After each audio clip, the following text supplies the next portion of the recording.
अस्सलाम वालेकुम जी। मैं हूँ सिकंदर अली और आप देख रहे हैं रिफ्लेक्शंस।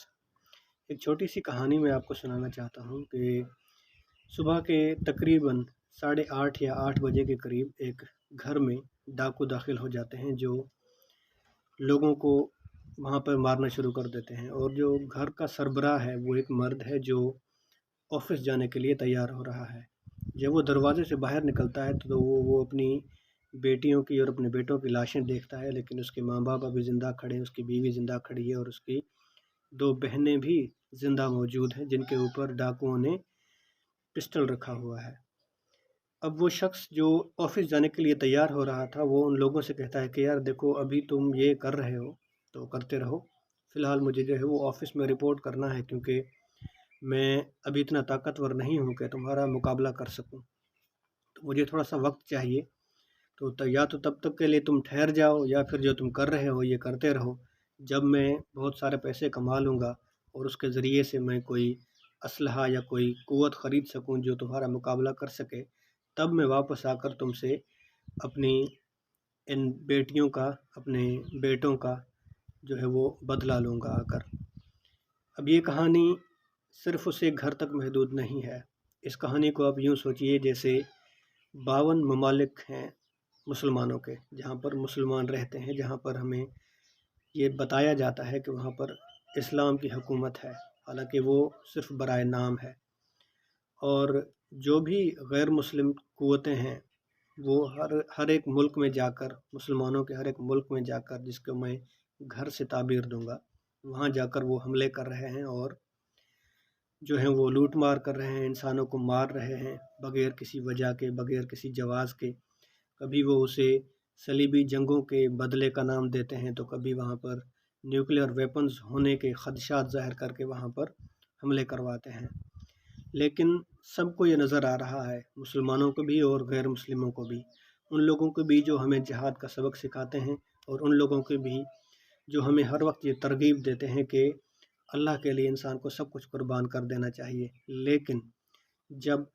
आज के दौर में फ़लस्तीन जैसे मुल्क पर इसराइल और अमेरिका एक दूसरे की मदद के ज़रिए से वहाँ पर मासूम इंसानों की जानों को तबाह कर रहे हैं, उनकी प्रॉपर्टीज़ को, उनकी अमलाक को, उनके जान व माल की इज़्ज़त व आबरू की कोई हिफाजत नहीं हो रही, वहाँ पर हमारे सारे मुकर्रिरीन, सारे ख़तीब और सारे मोटिवेशनल जो इस्लामिक मोटिवेशन स्पीकर्स हैं, वो सिर्फ़ इसी चीज़ पर इत्तफ़ा किए हुए हैं कि मुसलमान अभी ताकत में नहीं आए। जब मुसलमान ताकत में आएंगे तो फिर हम भी बदला लेंगे इनसे।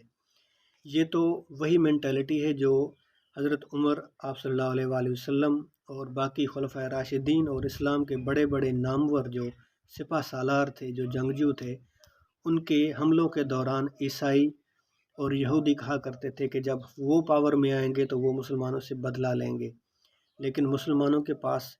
क़ुव्वत ये नहीं थी कि उनके पास घोड़े कितने थे, हाथी कितने थे या असलहा कितना था। मुसलमानों के पास सिर्फ़ एक ताकत थी और वो था अल्लाह का वादा। वादा क्या था कि अगर तुम मोमिन हो तो तुम गालिब रहोगे। और यही कानून अल्लाह का 1400 साल से लेकर आज तक, जब हमास ने दोबारा इसराइल पर हमला किया है, तब भी यही कानून अल्लाह का आज भी लागू होता है दुनिया के हर एक मुसलमान पर, जो अल्लाह की बजाय, ईमान की बजाय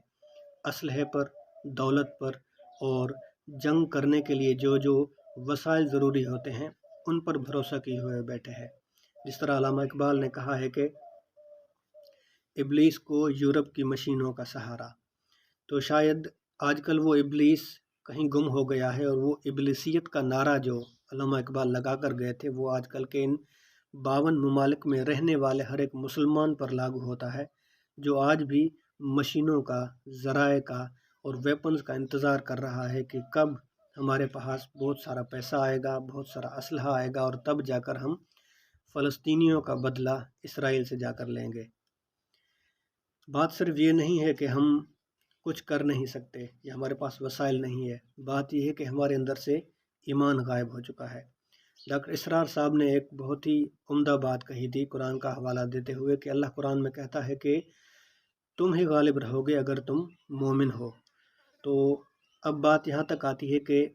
या तो अल्लाह ताला ने कोई गलत बयानी कर दी है, जो कि ऐसा हो नहीं सकता, क्योंकि अल्लाह अपने वादे का और अपने बात का पक्का और सच्चा है।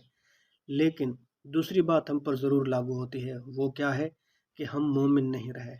ہم میں اللہ کا ایمان نہیں رہا، جس طرح خلفائے راشدین میں، آپ صلی اللہ علیہ وآلہ وسلم میں اور خالد بن ولید میں جو ایمان تھا، جس کی بنا پر وہ دشمن کی تعداد نہیں دیکھتے تھے، وہ یہ دیکھتے تھے کہ اللہ کے قانون کی پامالی ہو رہی ہے، لوگوں کی عزتیں محفوظ نہیں ہیں، لوگوں پر ظلم ڈھایا جا رہا ہے، تو ہمیں آگے بڑھنا چاہیے اور ظلم کو روکنا چاہیے، چاہے وہ زبان سے ہو، قلم سے ہو یا ہتھیار سے ہو۔ لیکن اپنی کمزوریوں کو مصلحتوں کی بنا پر چھپا دینا، ان پر کور ڈال دینا، یہ کوئی حل نہیں ہے، یہ سیدھی سادی منافقت ہے۔ اللہ ہم سب کو اس منافقت سے بچائے، اور جتنا ہم سے ہو سکتا ہے ہم کوشش کریں کہ جہاں پر بھی دنیا میں ظلم ہو رہا ہے، چاہے وہ مسلمانوں پر ہو رہا ہو یا غیر مسلموں پر، ہمارا بحیثیت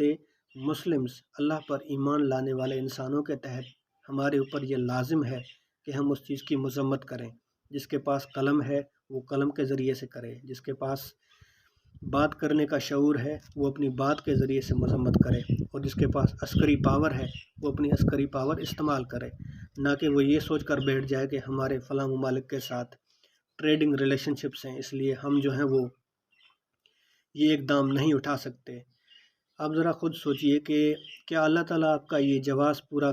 سنے گا یا اس کو مانے گا جب آپ اللہ سے کہیں گے کہ یا اللہ میں نے فلسطین کے لیے آواز اس لیے نہیں اٹھائی، میں نے فلسطین کے لیے اس لیے اسلحہ نہیں اٹھایا کیونکہ میرے جو ہے وہ مالی مفادات پھنسے ہوئے تھے یا ایگریمنٹس کیے ہوئے تھے میں نے